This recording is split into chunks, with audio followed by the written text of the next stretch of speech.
কারণ ইসলাম এসেছে আমাদেরকে কষ্ট দেওয়ার জন্য নয়, আমাদেরকে তটস্থ অস্থির করার জন্য নয়, আমাদেরকে দুশ্চিন্তাগ্রস্ত করার জন্য নয়। ইসলাম এসেছে আমাদেরকে অনাবিল সুখের অধিকারী করার জন্য। আর এই কারণেই একেবারে নগণ্য সংখ্যক মুসলমান সারা দুনিয়ায় ইসলামের আলো ছড়িয়ে দিতে সক্ষম হয়েছিল। এটা জনসংখ্যার আধিক্যে কিংবা অনেক বাহুবল শক্তির কারণে কিংবা অনেক টাকা পয়সার কারণে নয়, এটা ছিল ইসলাম এমন একটা জীবন ব্যবস্থা যেটা তার নামই পরিচিত। ইসলাম শব্দের একটি অর্থ তো হলো শান্তি। অতএব পৃথিবীর কোটি কোটি মানুষ যখন অশান্তির আগুনে জ্বলে পুড়ে ছারখার হয়ে যাচ্ছে, তখন তারা ইসলামের সুবাতাস যেদিক থেকেই বয়েছে সেদিকেই তারা হুমড়ি খেয়ে পড়েছে।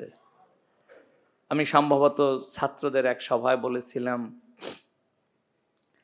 আমরা যে ভূখণ্ডে বাস করতেছি এই ভূখণ্ডের এক সময় রাজা ছিলেন লক্ষণ সেন। এত প্রভাবশালী রাজা ছিলেন যে তার আশপাশের সমস্ত রাজারা তটস্থ ছিল, ভীত ছিল। কারণ লক্ষণ সেন যদি কোনো দেশ দখল করে ফেলে তাকে প্রতিহত করার শক্তি সেই রাজাদের ছিল না। কিন্তু এই ইতিহাসকে আপনারা কি করে অস্বীকার করবেন? যেই লক্ষণ সেনের ভয়ে অন্য রাজারাও তটস্থ, লক্ষ লক্ষ সৈন্য যার দরবারে লালিত পালিত, বিচক্ষণ প্রশিক্ষণ প্রাপ্ত সৈন্য দ্বারা যিনি বেষ্টিত, এমন লক্ষণ সেন এবং তার সৈন্য সামন্ত সহ এই বঙ্গভূমি ত্যাগ করে পালাতে বাধ্য হয়েছিল মাত্র 17টি মুসলমানের জানানে।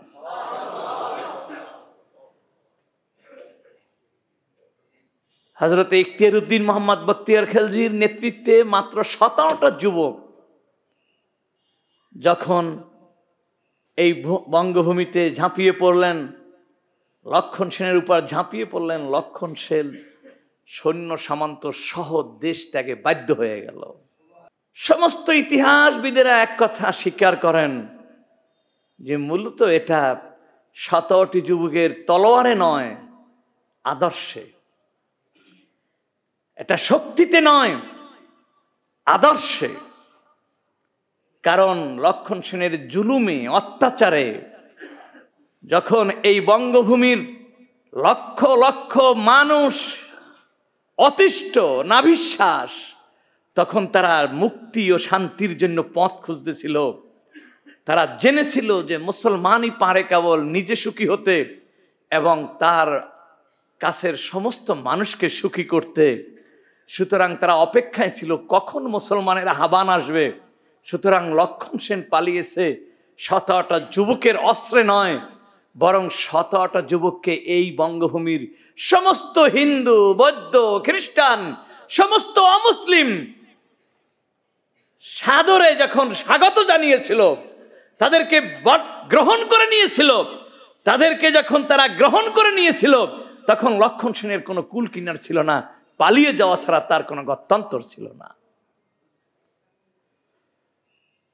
অতএব ইসলামটাকে আপনারা প্রথাগত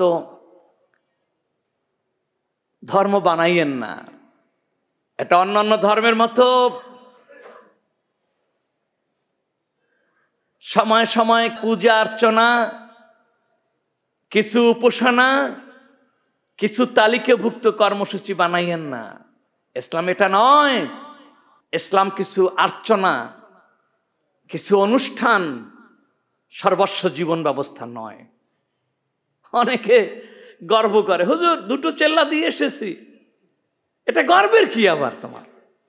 হুজুর তাহাজ্জুদ কাজা হয় না, বাহ কি বুজুর্গি দেখাচ্ছে, এটা বলার কি? হুজুর মিথ্যা কখনো বলা, বেয়াকুব কোথাকার। মিথ্যে বলে না, তাতে কি হয়েছে? তোর তোর মতো অনেক হিন্দু খ্রিস্টানও আছে মিথ্যে বলে না, কি হলো? যে সমস্ত দিয়ে তুমি অহংকার ও বড়ামি করতেছ, যে সমস্ত কথাগুলো বলে তুমি নিজেকে বুজুর্গ বুজুর্গ মনে করতেছ, যে সমস্ত দাবি করে তুমি একবারের জায়গায় 5 বার হজ করেছি, হুজুর একেবারে মক্কা গিয়ে হজরে আসওয়াদ চুমু দিয়েছি, অমুক করেছি তমুক করেছি, আল্লাহ একেবারে নেমে এসে আমাকে সব করিয়ে দিল। বাহ, খুব একটা গল্পের বিষয় হয়ে গেল। কি হয়েছে তাতে? আমার প্রশ্ন, তুমি মুসলমান কিনা সেইটা আগে বলো।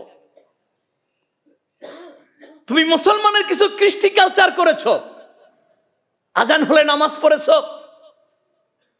রমজান আসলে রোজা রয়েছ, টাকার সময় যাকাত দিয়েছ, এগুলো সবই ভালো কথা করেছো, ভালোবাসা আল্লাহ। কিন্তু আগে প্রশ্ন, তুমি মুসলমান কিনা? বেয়াকুব কোথাকার, মুসলমানের খবর নাই, তুমি ইবাদত বন্দেগী আর বিভিন্ন কর্মসূচি নিয়ে গর্ববোধ করতেছ। যাক,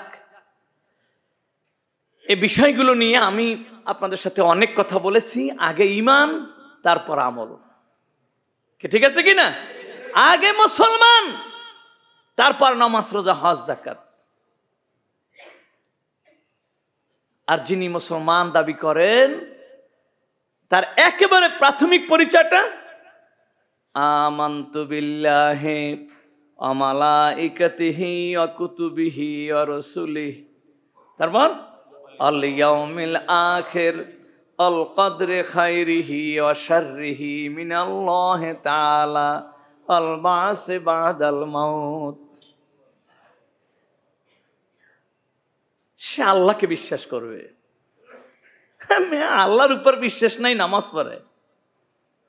সে ফেরেশতাকে বিশ্বাস করবে, সে কোরআনকে বিশ্বাস করবে, সমস্ত আম্বিয়া মুরসালিনের উপর যত কিতাব নাজিল হয়েছে সমস্ত কিতাবকে বিশ্বাস করবে, সে পরকালের উপর বিশ্বাস করবে,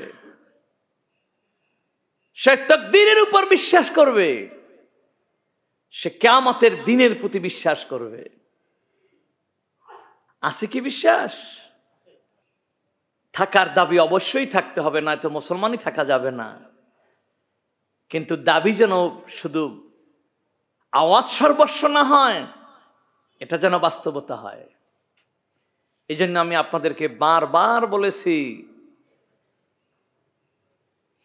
যে আমরা এই দিনটাকে যেভাবে উপলব্ধি করার কারণে সবাই মিলে রাত বলল, আমরা রাত স্বীকার করি না।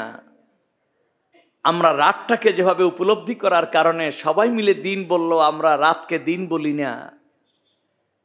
ঠিক ঈমানের বিষয়সমূহের প্রতি এভাবে অগাধ এবং সুস্পষ্ট ধারণা থাকতে হবে, যাতে সারা দুনিয়ার সমস্ত শয়তান মিলেও আপনাকে সন্দেহের ভিতরে ফেলাতে না পারে।